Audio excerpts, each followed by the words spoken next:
All right, I'm here again with Master Juan Perez. We're on our day 3 of our jiu-jitsu logs.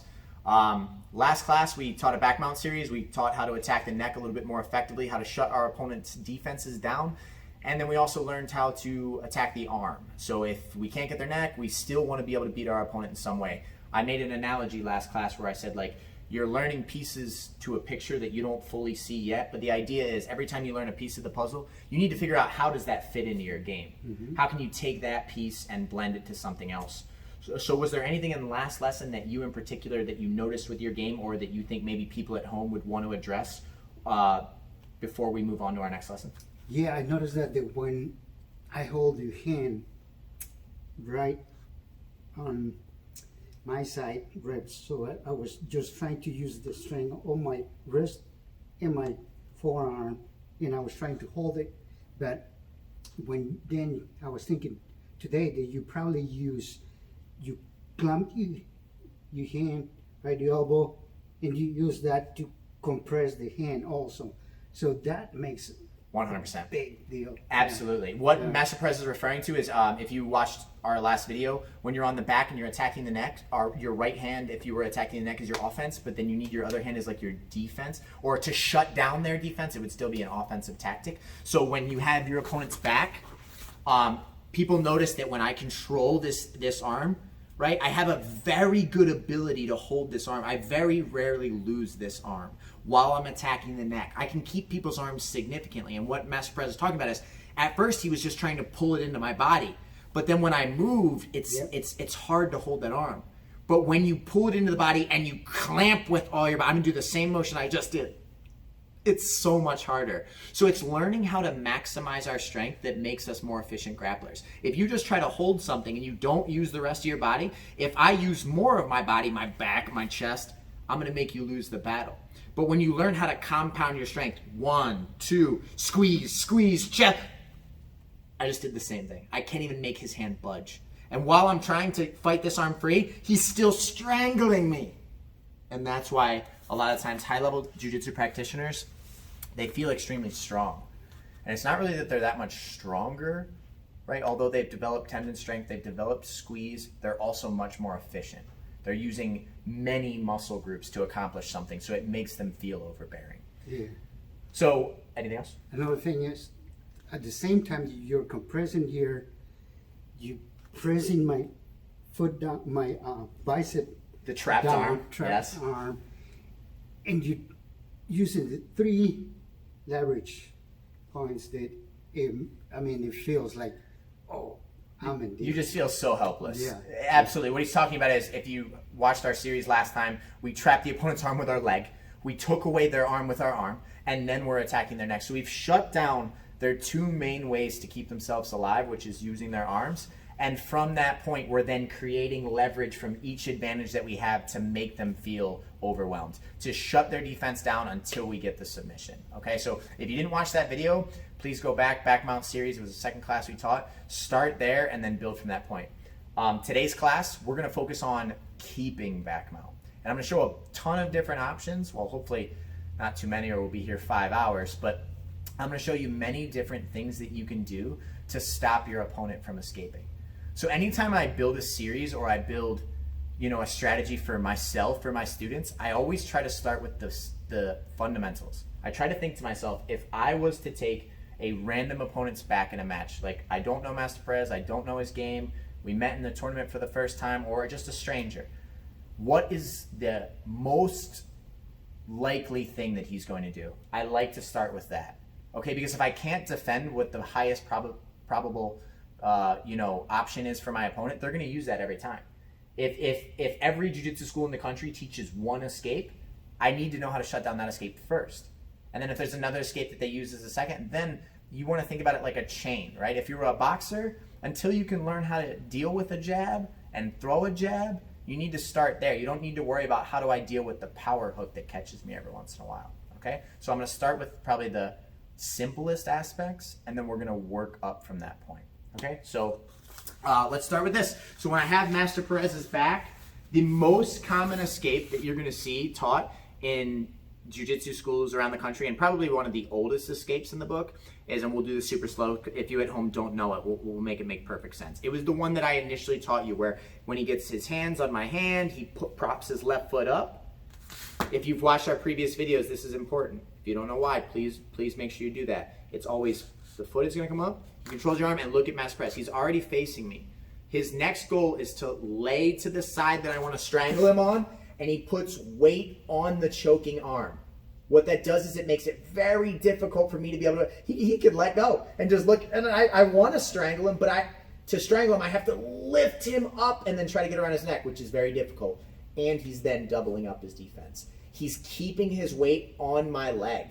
If his weight is like on the ground, like put your, and now turn your hips, my foot is still strong to control. When he staples my leg to the ground and he pops his hip, it's going to make my foot fall off, okay? Because he's anchored my leg to the ground. When my leg is anchored, only from my knee down can I move, right? So when this is anchored to the floor and I'm trying to hold on for dear life, and then he just pops that, he's going to turn up and get out.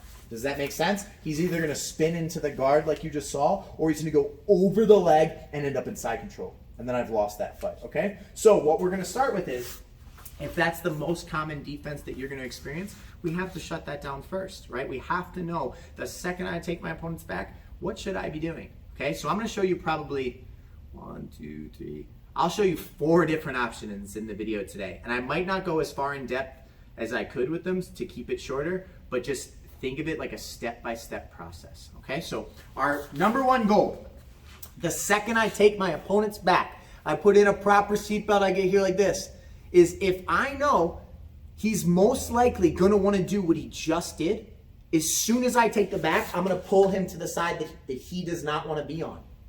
That might seem like, well, duh, yeah, of course. That should always be your step 1.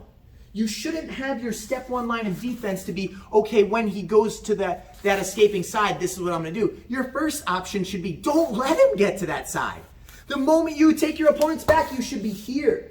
And he should have to fight to get to that side, okay? And then you can manipulate the legs and body to try to keep him on this side. But the whole time I'm attacking Juan, I don't want him to go back to the side that he wants to be on. So if he starts fighting to go that side, I might hook his leg, so turn to the right side of your body. Like, I don't want Master Perez to get there. If I bring him here and I don't put any defense, look at this. Now, and Master Perez is out. He's already escaped. Does that make sense? So I'm about to show a technique first for when they get there, but don't ever overthink the simple things.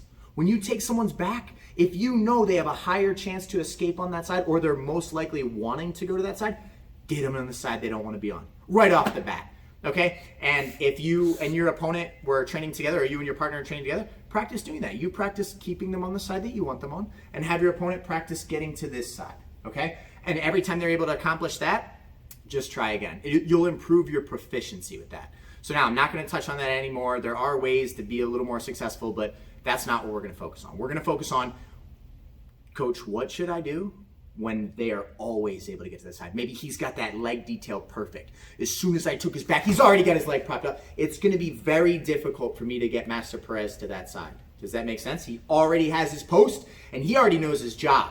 I might be thinking about how am I going to try to submit him? He already knows. I'm going to get on that hand, I'm going to look towards you, and I'm going to end up on that side, okay? So we're going to start with probably the simplest option to shut down their escaping ability. As soon as I go here, I can't stop him. He throws himself to the ground. He gets to the side that he wants to be on. I'm going to block his leg as I bring my leg up. See how I hook here? I'm going to bring this leg up. If you have good flexibility, you can do that regular. If you don't have good flexibility, you can pull the leg up. As soon as you've done that, you're going to put in a body triangle. When I've locked a body triangle now, Master Perez cannot turn into me because it's closed on this side. So as he fights and twists and turns, I can just maintain this grip. And how do I encourage him to go to the other side? I just let him realize he's not going to get out. He can fight here. He's not going to turn. Don't do this because I don't want to put the pressure on your spine. Okay. But if he was to turn to the right, I'm just going to ride this right up on top, and it's going to be excruciatingly painful from the top position. Okay, because all that pressure would go to the base of his spine while I open my knees and drive my hips in. Okay, I'm not going to do that to Master Perez, but just know that you have no threat of them going that way. That'd be great for you, right? You will finish your opponent. So every time I go body triangle, he has to go back to the other side just to be able to start escaping because this is closed. So Master Perez moves his body back to the other side. What do? We go right back where we wanted to be. And then I can go back to work on the series you practiced in the last video, right? So right off the bat, before you get fancy, before you try a desperate submission, remember when we talked about short chokes? When you're falling to the side, if I just try to throw a short choke, I'm giving up my control. Don't play your jiu-jitsu like that. If you're losing a position, secure your position. Then you can attack, okay? So I'm here. As soon as he drops down, I'm going to go here and I'm going to hook his leg. A lot of people just try to go body triangle. The problem is, as soon as he hit the ground, if he's good, he's already starting to move and shift. And then a lot of times it's hard to, I've got to try. You see, I can't body triangle him already. But on the way down, we're going to go slow motion this time. If I know that I really want to prevent you from escaping that way, as super slow motion, as we're falling, right? And I hook here, this allows me to make sure that his hip can't escape yet. Hip escape? You see how you're stuck in this position? I can stay here. Sometimes I can even buckle this. Go ahead, hip escape. Right? And I'm keeping this bite. Even if he can get this leg off, it delays him for a second. And that's all I need. That 1 second to go, all right, I'm safe. Now he's not going to escape. Right? So final time, and then we're going to move on. So hopefully you guys can see this well. Again, we'll go slow motion. I'm here like this. I got that beautiful seatbelt. As he starts to fall, my leg hooks, my foot comes up. If you have great dexterity, just bring it right up over the leg, right? If you don't, you just don't have, reach down, secure, just hold it. You're fine here. He can't even hip escape out if I just hold this leg. Make sense? So then I buckle over and I get behind the leg. Don't leave your foot dangled in the front. You always want to hide it from behind. I want to be like this. And then I just want to relax. I can start to attack the neck. I can go back to work on the face. I can attack the jaw, right? And Master Perez is going to do my job for me. He's going to take me back to the side that he doesn't want to be on, and now I can get to work. Now all of a sudden, next thing you know, we go into our series. We maybe go into our arm bar, and we're finishing the fight. Okay? Master Perez, do you have any questions that you can think of about that before we move on, in case I'm missing something that people... I feel like it's a pretty simple concept with that, but just anything you can think of. Just to time it right? That's the most important thing, I think, to time it right for you to get me at the same time that I'm falling. I mean, not be able to turn my hip, that way you can pick up the leg and get that leg. That way I don't have leverage in this. That's a killer point. So I'm doing it instinctually the second he starts moving, because I think about it like this. When we're sitting neutral, right now, I should have already been getting him to where I want to go, or I should be instantly like presenting problems for him. The moment we start to tip to the right, I'm losing the battle. If we're tipping to the right, I'm probably going to end up on my right side. So instead of waiting for that, instead of being here, we start to tip, and then we hit the ground, and now I try to react. That might be too late, because the moment we hit the ground, his weight staples me like this, and now it's hard to use this part of my leg. Right? Think about it like that. If you were just sitting here like this and you pin this part of your leg to the ground, try to pick your foot up and see how difficult it is. Take that weight off your leg and look how effortlessly you can move around your hook. Does that make sense? Right? So as soon as I get stapled, it's probably too late. I probably have to go to a different option at that point, which I'm going to show. Right? But our first step should be, let's shut down problems before they become big problems. Right? So, good? Yeah, good. All right, so let's move on. And then we're going to go back and review all these together. So the next one, maybe I couldn't get the timing. Maybe my opponent is substantially larger than me and I can't body triangle them. Maybe I body triangle my opponent, but then he refuses to go back to the other side and we end up in like a stalemate, right? I don't know what reason my opponent wouldn't want to continue to work to get out. Maybe I'm down by points in a tournament, and even though I got the back, he's willing to just stall. You need to have other options in your game. Okay, so this one that we're gonna do is, I'm gonna be here like this, and this is all about watching what I do with my feet on this one. So this time, maybe I was too slow for the body triangle, or whatever reason that when we fell to the side, fall and then stop, we ended up here, and I just don't think I'm gonna be able to get the body triangle. Maybe my partner's much bigger. He already has his, see how he already has his weight on me? It would be difficult for me now. Like, I'm not going to be able to, you see how stressed this is? It's not going to work. But I'm still going to do the same detail on the back of his other leg. I'm going to pick this knee up and I'm going to cross my feet here. See what I did? What I'm accomplishing with this is I know that Master Perez has to get over this leg. That's why the hip escape works, is he bumps his hip up, it disables that leg, and then he gets over the leg, and that's where he comes in and ends up on top, right? So what we're doing with this defensive mechanic is we're ruining his ability to do that. So when I'm here, maybe he was so fast, he fell down, and look it, I'm not gonna get a body triangle here. If you're at home, like, and there's no way I'm body triangling him. And don't be afraid to take this hook out.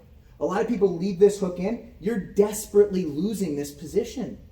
So you see, like, and he's gone.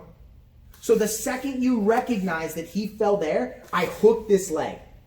This makes it difficult. Before I even cross my feet, for him to hip towards me, it's much harder because I'm creating pressure this direction on his hip. So when he tries to hip to the left, it's a fight. He has to first then free this foot, which, yes, will save me time. So when I do that, as soon as I do, I'm going to cross my feet and I'm going to buckle down. So now, hip escape with your right hip. He's stuck. I've got his hip. And again, this very often will encourage people to turn to the right. I'm not going to show that in the video, and I'm not going to demonstrate that because it puts so much pressure on the spine. But every time, if someone is willing to go belly down in your back mount, take that from them and then attack the neck from that position. But last time on this. So I'm here like this. We fall to the side. Boom. You see how I use the hook again. If I could body triangle, I might go over and then lock. If I feel like I'm not going to get that, I'm just going to clamp here and I got it. Okay. He's going to hip, turn, twist. Yes. And we're going to be stuck. We're going to be ready to go. Right? And like I said, this one, he can't turn, just keep your legs so they can see. He can't turn this way, but he can turn this way, right? So people might think like, oh, I'll just turn the other way, and I'm not gonna do this to you, but I would just step over and I would ride, yeah, like I said, I'm not gonna come up, but I would ride into the top position and drop my hip weight on Juan, and it'll be excruciating on the spine, okay? If it was one of my friends I didn't like so much, I would demonstrate this, okay? But either way, whether I went body triangle, he can't do that option, or if I go this, he can't do that option. Make sense? So the last thing we're gonna show is we fell to the side, we missed the, well, first, we didn't pull them on the correct side. We didn't get them where we wanted to go. Then they fell to the side, we failed the body triangle, we failed crossing the feet behind there, right? And he still starts to get over the leg. Now, once they get over the leg, every option that I just explained is gone because it required the bottom hook to stay in. So with this next one, once they get over, you have to change your mind in the way that you're thinking. You're no longer concerned about the legs at all. You've lost that battle. If you focus on the legs, you're behind the game and they're gonna just get to the point where you can't catch up. The moment they are able to solve my hooks, I change my pattern of thinking. Then everything is down to the seatbelt. Okay, so one last thing I want to talk about really quick is if I have someone's back, we all know that we can never cross the feet, right? We can't cross our feet because he can, yeah, exactly. Even if I had him on there, he can just triangle over the feet, pull down, he can attack the ankles, right? And if he gets a full triangle locked, go back over. If he gets a full triangle locked, right, he will shatter my feet, okay? But that is not true if I go behind the leg because he can't create a configuration. Does that make sense? There's no configuration that he can make. So a lot of you sitting at home might have been like, wait, but I thought I wasn't supposed to cross my ankles. That's only when they're in the front. You can always cross them like this. This is okay. All right, I wanted to make sure I point that out just so you're not confused on the video. Okay, so actually I'll have Master Perez run through these real quick with me. Then I'll teach what to do if they beat your legs. And then maybe I'll teach some of the defenses, but I don't want to put too much. So we'll see where we're at with time. Okay, so Master Perez, take my back. Sitting at home, before we do this, you should be able to answer this question, right? We're here like this. I got my back taken. What's the first way that you should stop someone from escaping like that? Pull them to the opposite side. Don't even give them the option. Get to the side that you, boom, take this away. Start to attack. Does it matter how good my escape is on that side if I never get there? Make sense? Always think of simplicity first, right? Every escape that I want to do on my right side requires me to get to my right side. So if I'm not great at that big post up and get over here, and you're able to drag me to this side, you should do that 100% of the time. So right when you get my back, pull me to this side, and now I'm in danger. It doesn't matter how good I am at escaping over there, I'm already in danger. Back. Next step, right? You couldn't stop it. You tried your hardest, you were unable to do that. I'm able to maybe post up, I look in. As I start to fall, you're gonna watch him bring this leg up and he's gonna hook the back of the knee. He's gonna go body triangle first. We're gonna be here, right? Bring this leg up nice and high, Master Perez, as high as you can on my stomach. Yeah, like this. And remember, if you can't, yes. Go, so bring it back down. Try to do it with just your leg. Yup, and if you can't, just pull it. Now he locks a body triangle. So kick your foot over your leg and body triangle. Yes. And now he's going to force me to go back to the other side to be able to get out. And now I go here and I try to escape. Okay? That takes me off the side I want to be on. If you can't body triangle, like in that one, I got on his leg before he tried to body triangle me. And it's going to be incredibly difficult. Did you feel like I was already on your leg? That's when the next one's going to come into play. The body triangle almost has to happen before you hit the mat. Right? So like if we did it slow motion, if Juan recognized me starting to fall down, he would go body triangle now. He would go here, bring this leg up. Look how easy he did that one. Right? If I end up on your leg, we're here, I fall to the side and my weight gets here. Now, for him to bring up a body triangle, it's not that it's not possible, but it's much harder. Okay? So instead, he's going to cross his feet and he's going to squeeze down and in. Now, I still can't hip escape away. I can't turn my hip in, I can't rotate, and I'm going to let Juan show what happens if they mess up because my back will be okay. But people will realize I can't turn to the left, but I can turn to my right. He's going to step over, put his hook back in, he's going to drop all of his weight into my spine, and then attack. Makes sense? So we're never going to discourage our opponent for turning to their belly. If they want to do that, it's going to be game over and you're going to win by submission. Okay? So, did I show any more from that, or I only showed those three, right? Yes. Okay, so all three real quick. Number one, fall to this side, bang. Doesn't matter how good my escapes were on the other side. I'm in danger, I'm gonna get beat. Number two, we're here like this right away. As I fall down, it's the body triangle. He's gonna start to bring his leg up. He's gonna hook, kick up and over. He's got the body triangle. That's gonna encourage me to go back to the other side. Number three, here like this, regular back mount. I start to fall. Let's make him not start till I say go. He didn't recognize in time. I get his leg completely stuck. There's no way he's gonna be able to body triangle me now. So he lifts the leg, crosses the feet, I cannot escape. If I turn my belly, I'm gonna get submitted. If I stay here, I'm stuck. And he can freely choose to keep working my neck or create this stalemate that I don't have many options. Okay?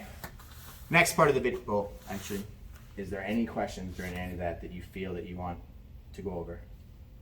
No, I think it's well. They're pretty simple concepts. You just have to rep them to feel the pressure. Like my heels are squeezing into the butt in that last one. My knees are pinching a little bit, but not a lot. I'm not clamping. I'm just making sure that the hip can't come up.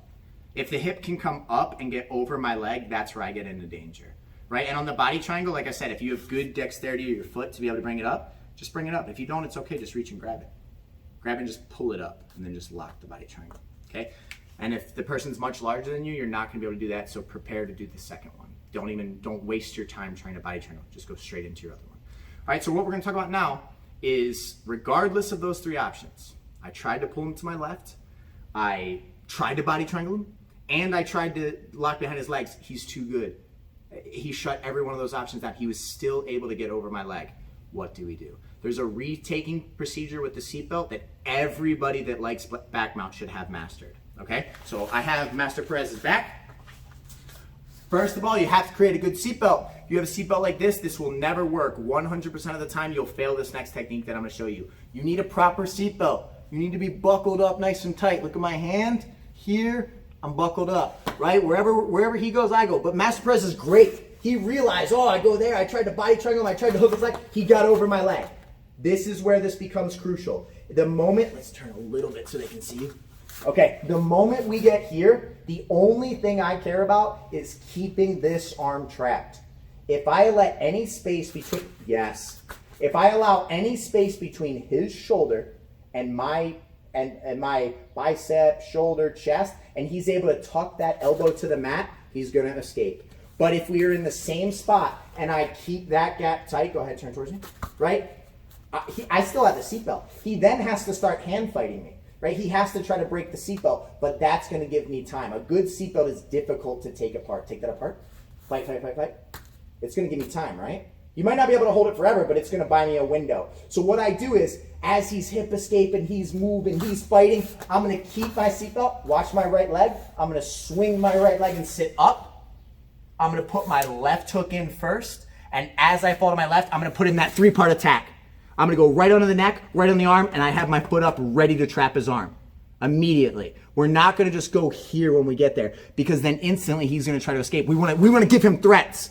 We want Master Perez, the second we reestablish the position, to turn into a defensive player. We want him to be thinking, my neck, I got to worry about this, right? We don't want to get him there and just hit him say, okay, I'll just go back and do the same escape again. You want to create problems in their game, okay? So let's look at this. Seatbelt, right? Proper seatbelt, no space. Look, touch his neck.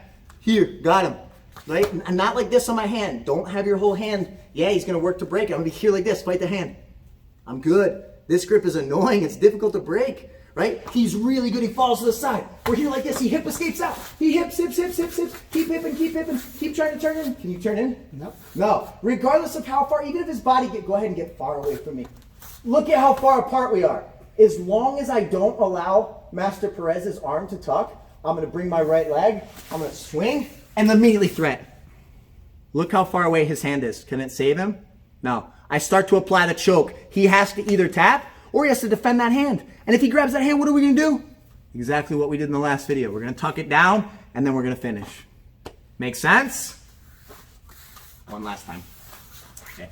This is also a momentum and awkward body motion. So if you try it the first couple times and it's butchered, it's okay. Just practice swinging your legs like a pendulum and get used to moving your body as a unit. The main importance for you is not sacrificing the quality of your seatbelt. Okay, that's everything. There's more options than the one I'm showing from here. There's sneaky chokes that you can do from here. There's Kimura entries. There's a lot of things, but it all comes down to how well do you understand the seatbelt. Okay, let's back up a tiny bit just because I'm afraid that we might be getting too close. Okay, so here, seatbelt. Master Perez knows he's in danger. We go here. He's so good that he gets over my leg.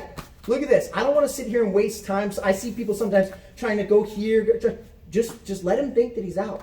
The only thing you have to worry about is not letting that arm come on the inside and not letting your grip break. If I allow him to pull my grip down, it's going to destroy my lock. The focus is, and Master Perez will tell you the whole time, I'm clinched to you. There's no space, right? So I know that if I've lost the leg fight, the only thing that can make me be successful in this position is my seatbelt. So I don't have to think about anything. I have nothing to worry about. The only thing I have to think about is my seatbelt. When we're here, we get to the side, right? He beats my legs. It's just the seatbelt. If I keep this, you're stuck. I can just be laying out here. Turn, twist, move. Pull. You feel how tight and secure it is? I'm just keeping my hands on my elbows, right? My right leg, guys, I want you to practice doing this. Bring your legs up and try to touch their leg. Bring your legs up, try to touch their leg. The only difference is the knee tucks in. Knee tucks.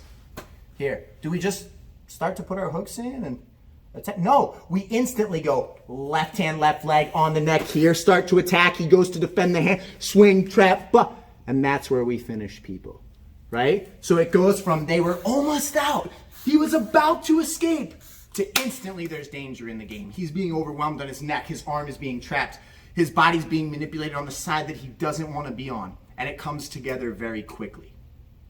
Anything that you feel in there, questions that you'd bring up with that? I was thinking about, but I can't come up with one right now. Okay. It's just, yeah. The number one importance if you're practicing this at home is your seatbelt. We used to do a drill with our fight team in here where we would practice keeping someone's back, but you weren't allowed to do anything but seatbelt. You had to start with your partners like this. See how my legs are not in the fight? I wouldn't let my fighters have their legs in the fight at all, and now go, fight, twist, move. They would just practice doing this, and they could move the legs, so turn, twist, go to the other side of my body, right? He can do all this, but the fighter would just practice keeping the seatbelt, right? He might turn up to his knees. He might like go here, yep, go the other direction all the way to your knees, yep, turn, turn. Just keep your seatbelt. You could actually like rock up and end up like this. This is still okay. He's turning, twisting, fight. Just don't sacrifice the seatbelt. Once you can understand that type of control and how vital the seatbelt is, then when you can use your legs, when you can attack the neck, you're not nearly as worried about your opponent escaping. Because I'm like, if I can control you with only this, and I get to use this hook, I get to use this hook, I get to put threats on you, I get to disable your defenses, right? I know I'm gonna be able to keep you in danger. So my only option for me, and I know that you're telling me to go apart from you to move forward when I'm in your seat grip, your grip. Yes. It just hurts more if I. Yeah, no, it gets tighter and tighter. I just want them to tighter. see on the video that like, because people think that like the more apart we get, the better it is for you. It actually just makes the grip more painful. I was gonna make it clear that instead of going far, I mean, we can just. My only option, I think, is just to try to see a gap in between your grip. That way, I can set my elbow to the floor. Master Perez is actually correct. The right response to that is stay exactly where you are, continue to look in, and just focus on fighting the seatbelt. You have to try to either get your elbow to tuck, or you have to get the grip to break, or you have to do such a big explosive motion to like get to the other side, or end up on your knees and they try to climb with you and they fail that attempt, right? But you don't want to just, like I said, you don't want to just follow where your intuition will take you unless you have purpose for that. So, because a lot of times you might be thinking like, I'm getting further. You're actually tightening my seatbelt and you're giving me more options to attack you. Okay, so what we're gonna do now is we're gonna talk a little bit on the defensive side, what people should do, because I forgot every video we've done. We've talked a little bit about offense, but we've talked a little bit about defenses too, just so you're not, one of you is getting super proficient, the other person doesn't know what they're supposed to be doing, okay? And remember, break this into steps. Start with the seatbelt drill. Get on someone's back and just practice. How well can I keep control of this opponent using the lock from my upper body, the lock from my seatbelt, the clamp that I can generate, squeezing in tight, and get used to those concepts first. And as you strengthen each concept, the entire thing gets better. It's like a vehicle. If you do a little bit of work on the cylinders and a little bit of work on the cams and you do a little bit of work on it, you throw a supercharger, when you add all those advantages together, it's a massive detail. Don't try to make your jiu-jitsu look pretty. Make your jiu-jitsu effective. That's the key. This is all efficiency, right? So let's talk a little bit about defenses real quick. Master Perez has my back. We covered in the last video what you should do to not end up on the side you don't want to be on, but I'm going to quickly review it. I'm only going to show it 2 times real fast. There's 3 things that should happen the second I got my back taken. 1 is the hand fight's going to come into play. 2 is I'm going to try to look to the side. I'm going to face my problems, right? And I'm going to use my outside foot as a post. This is going to be step 1 every time, because it makes it very difficult for Master Perez to pull me to that side. Pull me to that side. I have a post, and I can make him go to the side he doesn't want to be on, right? So one last time. It's a 3-part motion, but it's not separate. It looks like this. Okay, look, I'm elevating. I'm keeping this. It's difficult for him now. I want it to be as hard as possible for him to do what I don't want him to do. Okay, so let's talk about, we did this, we end up on the side, and my opponent goes to the body triangle, okay? Unfortunately, the best defense for the body triangle is to go back to the other side, and I'll explain why if you've never seen that broken down. If I turn him like this, it'll make more sense. So I fell to the side, and Master Perez used the first thing that we found in the video. You go here, he puts a really nice body triangle on me. Yeah, because your foot nice and hot, and I'm here, right? This can be very discouraging, because if he's squeezing, he's crushing the diaphragm. I'm trying to fight to get out. It's just not a good position to be in.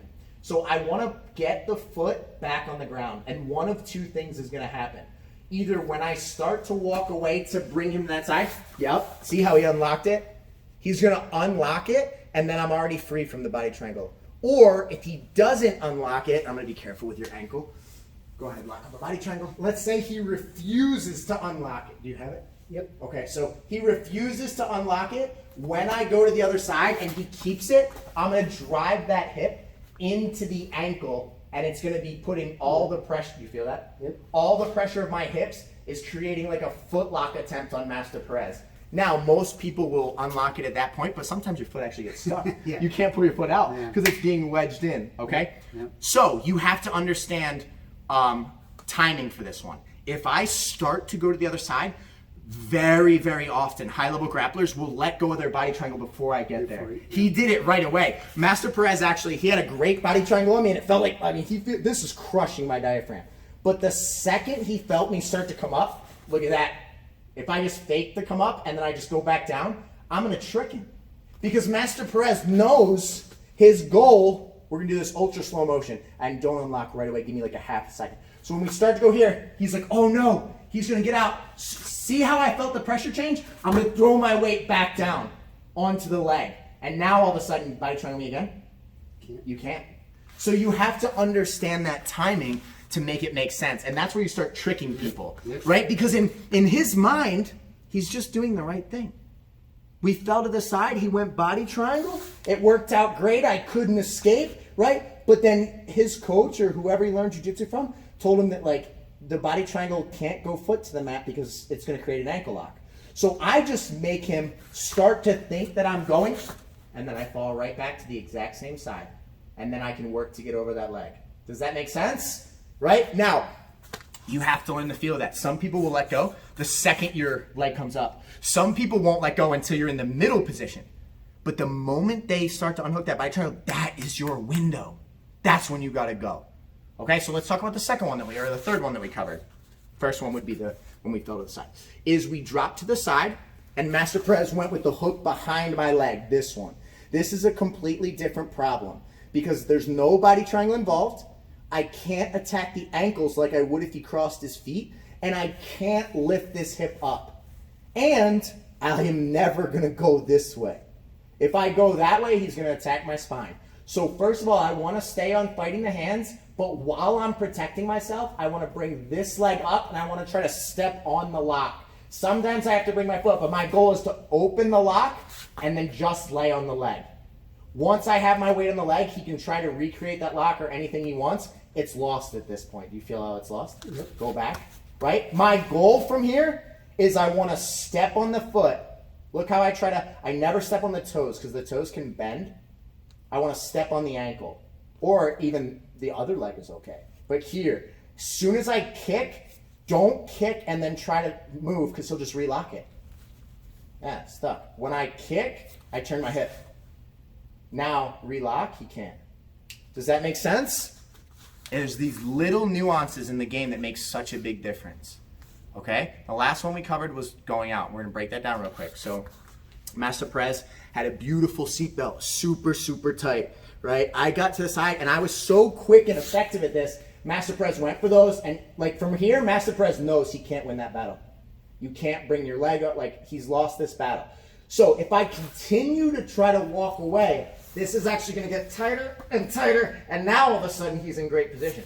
So as soon as I get over the leg, I'm actually going to stay right next to him.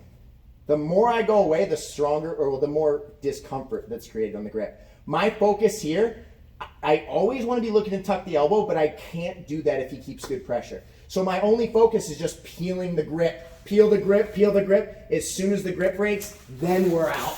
We can come up on top and we can look to attack. Okay? So you just got to get to those moments. We talked about this in last class too. Is get to those moments where you can find comfort and just solve the problem. Don't get to the side and start flailing and twisting and turning, because then he's probably just going to work you into a deeper version of the current problem. As soon as you get there, you can survive.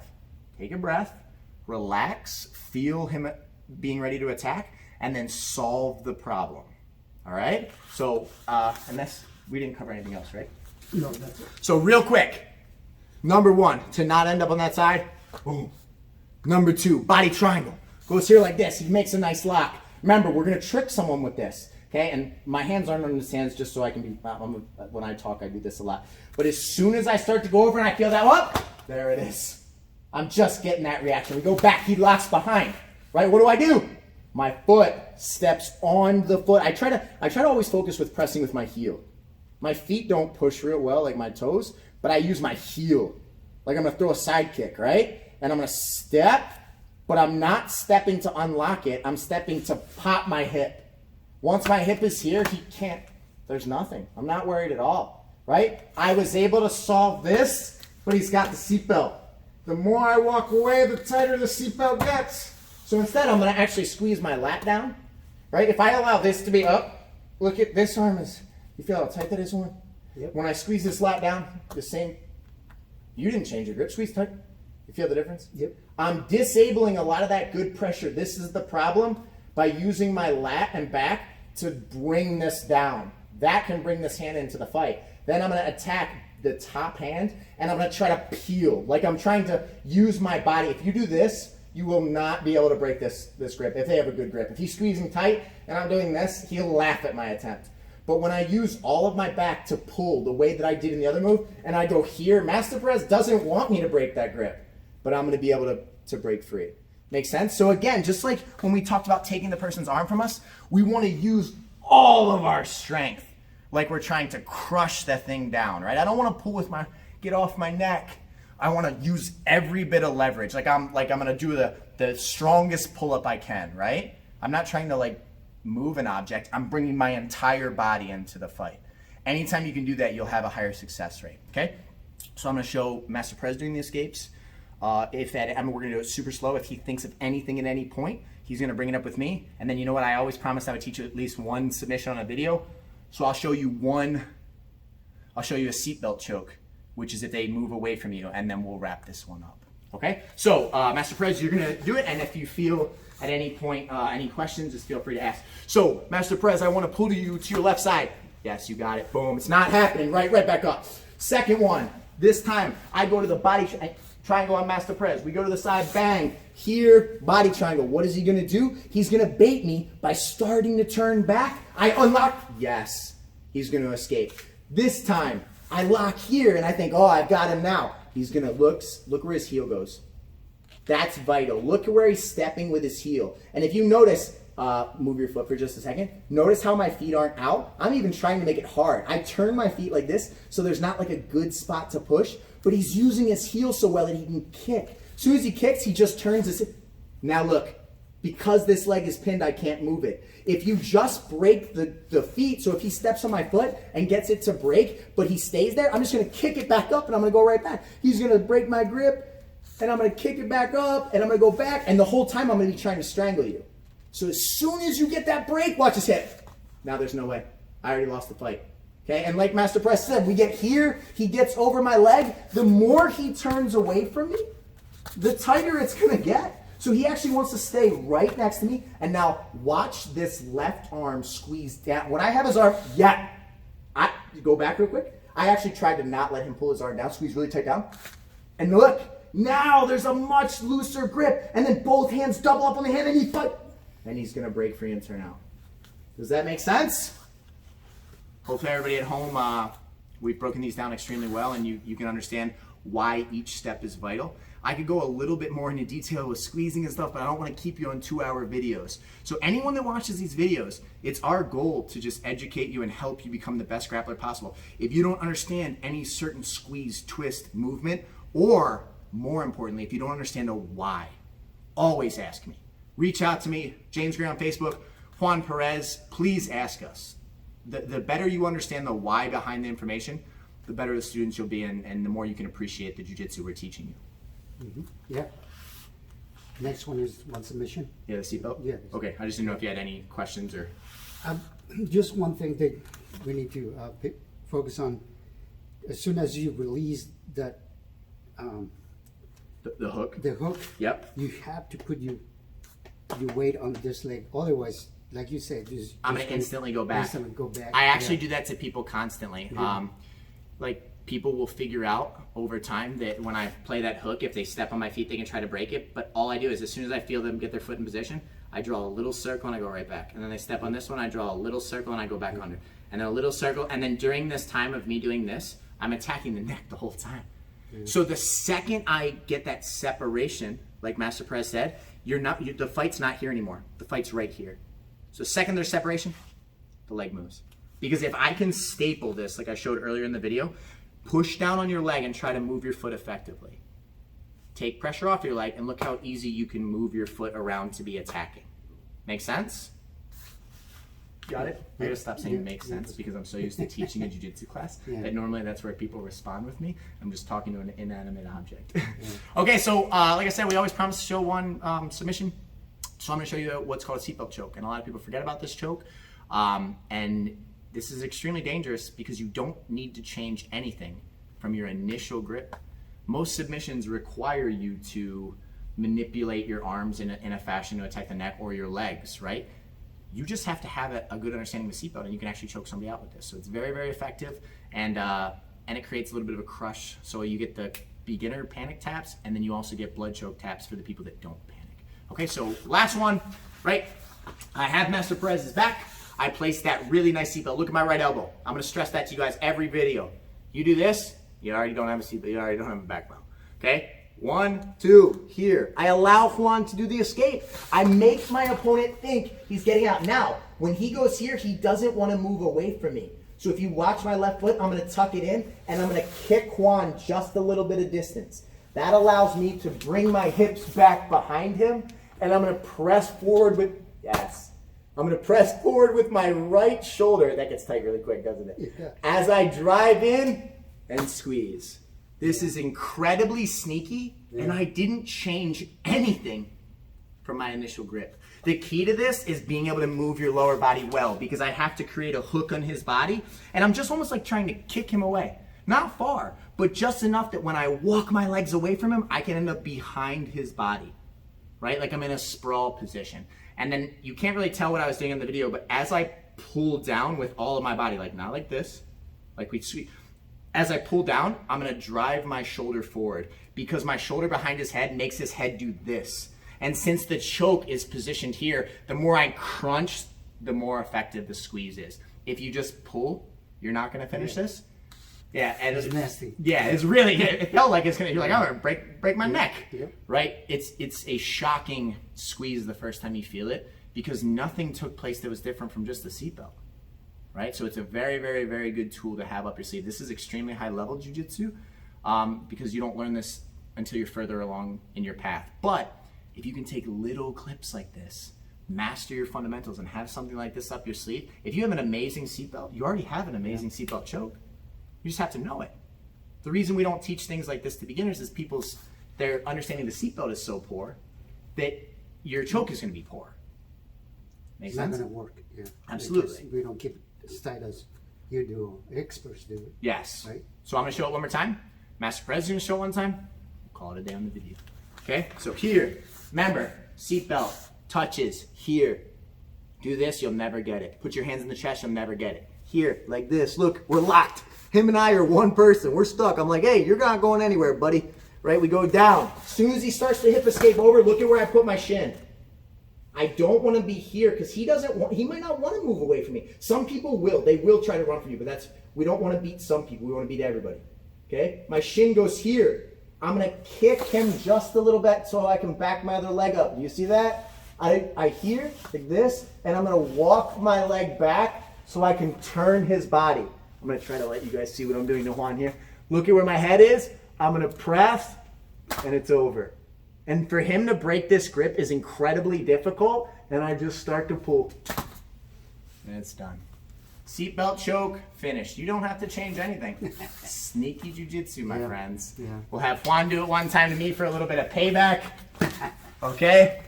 So, really nice seatbelt. Look it. There's no, see how, I want you to always, if you're sitting at home, try to put your hand in this gap. If there's a little gap here, you guys have to fix this. It needs to look like this. Oh man, this one's gonna be tough. Okay, so I went to the side. Maybe I was blocking, I got over this leg. When I get over, look at where he places this leg. He's gonna kick and kick the other leg backwards. Yep, now he circles, so he's gonna, this is gonna look good on video. You should look at the camera, hold on. So here, he's gonna drive the right, it's game over. It's game over. He's crushing my esophagus out of my throat right there, and I wasn't going anywhere, okay? So keep it simple, keep it sharp, and be patient with your game. One thing we've talked about in every video that we've shot is break things into steps. If you can't do one step of it, don't worry about doing the whole picture yet. Don't worry about if you can create beautiful choreography. I don't care if it looks like you understand jiu-jitsu. I want to feel that you understand jiu-jitsu. And that comes from develop an amazing seatbelt, then develop the ability to move people, then develop the ability to use your legs and your arms at the same time, then start shutting down defenses. That's how you can become an elite level grappler. It can look pretty and be terribly inefficient. It can almost look sloppy and you can beat most people. It's all about how well you understand the information and how well you understand your body's objectives to apply that information. The difference between a good squeeze and a bad squeeze is major. Make big difference. Yeah. So one other thing, Juan and I actually had a discussion about, we shut the video off last time because we were at 57 minutes and we had this phenomenal discussion about jiu-jitsu. One of the things that was huge in the jiu-jitsu community right now, I had actually covered in the last video, and I laughed about the technique because there's, and I mean no disrespect by this, I hope nobody ever watched this video and thinks like, oh, James thinks he's better than these people that are getting beat by it. I'm not saying that. But what I am saying is there's elite level jiu-jitsu practitioners, world-class black belts, getting tapped with the technique, mainly, like I said, by Wagner Hocha. He made this super famous. I've been doing this a long time. A lot of people have been doing this a long time, but he made it famous because he started beating some of the best black belts by covering their nose, covering their mouth, and squeezing while he would control the arm and their other arm. And people would justify the tap. They would say, well, of course. Yeah. I will show you the position. He gets here, he drops me to the side. He has this arm taken. He's got this up high. He's got this arm trapped. And then from this position, Wagner catches the nose. And black belts are tapping. And all these elite level no, you can stay here because I'm going to show. All these people would tap, right? And when you're a beginner, you're not used to discomfort. So that's why when someone pulls on your neck a little bit when you first start, you go, tap! You were nowhere near tapping, but it's discomfort. These same black belts are tapping the same reason. When he covers your nose and your mouth, we're here like this. If I was holding my breath, I could do that for a minute, right? The only difference between that and the second time was I panicked, right? So the first time he did it to me, go back. Oh. And I tap. So the answer isn't holding your breath because obviously, James, if you hold your breath, you're going to run out of time that you can hold your breath, right? Just don't panic. When you don't panic, you can come up with solutions. First time I ever saw this or I started doing it to people, the solutions is simple. He goes over my mouth, he goes, I want you to actually try to block my air. I'm just going to open wide, go. It's almost humorous. Yeah. There's no way, right? So you have to, and the reason we brought this up is because it led us to a very good discussion, okay? Yes? No. No. Oh. That probably looks so hilarious on video and the people watching this, but this led us to a discussion. You have to learn, every jiu-jitsu coach tells you, you have to be comfortable in uncomfortable positions. Yeah. You have to learn how to not panic when there's chaos, right? That's just another extension of it. Now it might be a higher level and, it might be, as a black belt, there's probably not many positions where you feel overwhelmed like that anymore. But what we want to try to teach our students and what we want to teach other people to do with jiu-jitsu and any martial arts is when you're training, you want to take on a position of you're not fighting for your survival. You're not desperately trying to win the match. You're not starting to snowball. One thing goes wrong and then another thing goes wrong and then you just mentally check out if I couldn't defend myself when he just had my back, now he has this arm and he's starting to attack my neck, I lose, right? And that we got deep in this discussion because Master Perez is probably the epitome of this. Me and several other very high-level jiu-jitsu practitioners always used to say with Master Perez, he's so difficult to beat. Why is that? And it's his composure. He doesn't allow the situation to stress him out. So I don't want to talk about this perspective because he explained it incredibly well. But right now you're about to get a piece of gold for if you can learn to think like this while you grapple, you're going to give yourself a chance to keep fighting.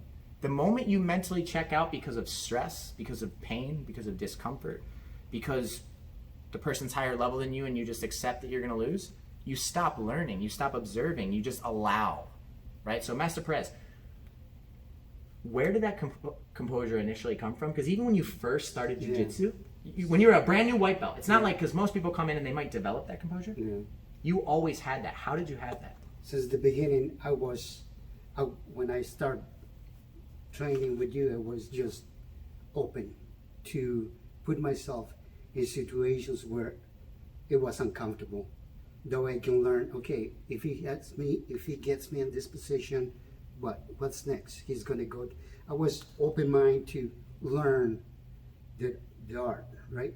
I wasn't just like getting in there and this is not gonna chop me, and fight it, and that gives that have that attitude.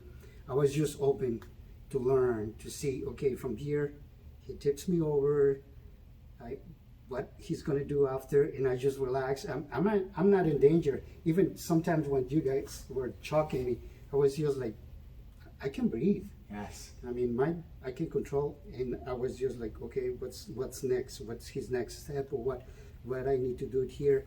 And I always let myself go into tough situations. And if I escape, that's fine. If I couldn't escape, I learned that when is the right time to use a defensively game, and when it's too late to do it. 100%. So yeah, just that's how my calm and my patience is there, because it's just practice, and it's not that what is, if they're going to have you in a big like, let's say, rear naked choke, and you're about to pass out, what's the last thing you can do? You just tap. That's it. This is the discussion we had. So Yeah. because think about it, you're with your friends. Yeah. You should be with people you trust. You should be in a safe environment. Yeah. You're with your coaches. You're with your teammates. You're with your friends. So if you can't find that composure and that calm in that setting, there's no way that during a fight or a chaotic situation, or like you have to defend yourself, that you're going to find that composure if you don't allow yourself to do it here. So if you're out in a fight and you never develop the technique here, you're not going to magically have the technique out there. We can always turn on the ability to fight, right? And I feel like a lot of people, when they're doing jiu-jitsu, they're in fighting mode. Yeah. They're fighting for everything they possibly can, which you may have a higher success, but you're probably stunting your learning. And like I said, you can always switch on a fight. If someone attacked you out on the street right now, you can switch on a fighting ability.